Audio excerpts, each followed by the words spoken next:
Going sa 14th floor. Yes. Sabay tayo nag-rehearse. Yes. So, nag-rehearse ako. Tapos si Tito Gary. Tapos umupo ako dun sa may litan. Tapos umupo si Tito Gary.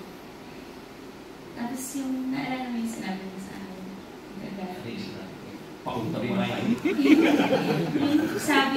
yung sabi mo na just wait for it. Bibigay nila. Yes. And then, nung in-offer nga po itong World of Dance Philippines, kasama si Tito Gary, sabi ko, grabe, hindi ko lang siya kasama sa ASAP. Kasi syempre, idolo ko din po. Idolo ko. Na idol ko si Tito Gary. Hindi lang pagdating sa pagsasayaw, sa pag-perform, kundi kung paano siya. And then, nangyari yung yung challenge. Health challenge. Health challenge ni Tito Gary. Tapos, yung buong World of Dance staff, dadalawin si Tito Gary. Si Billy kasi dinalaw na hindi ko masabi straight sa kanila na hindi ko kayang makitang mahina si Tito Gary kasi ginupo ako, hindi ko kayang makitang mahina yung mga tao mahal ko, lalo na kasi nagbibigay ng expression sa akin.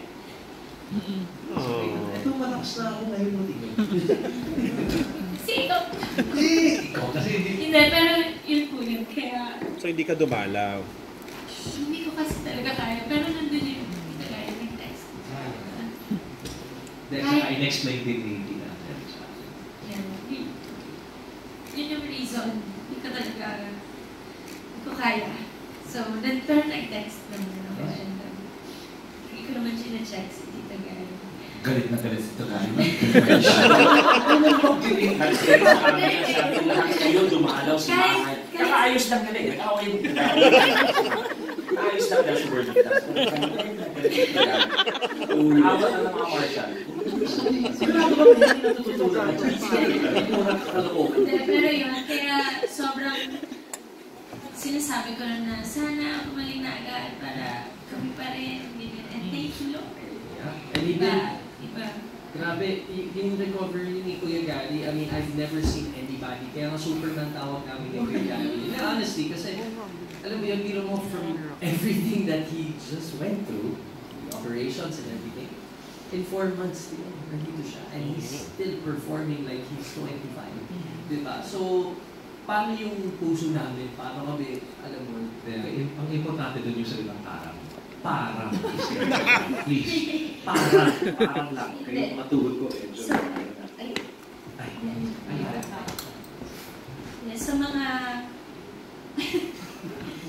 hindi, grabe po talaga mag-inspire si Tito Gary. Kasi syempre, certain lagi sa ASAP nakakasama.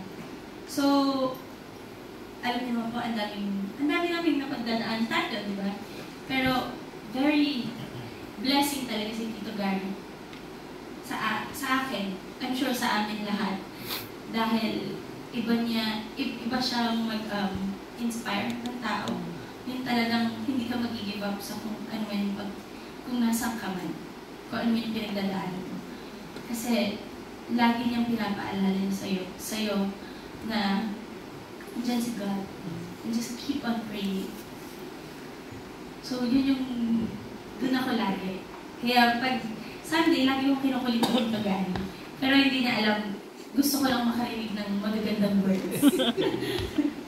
Yeah, thank you. When Gary Valenciano talks, everybody listens. Okay, we are down to our last question.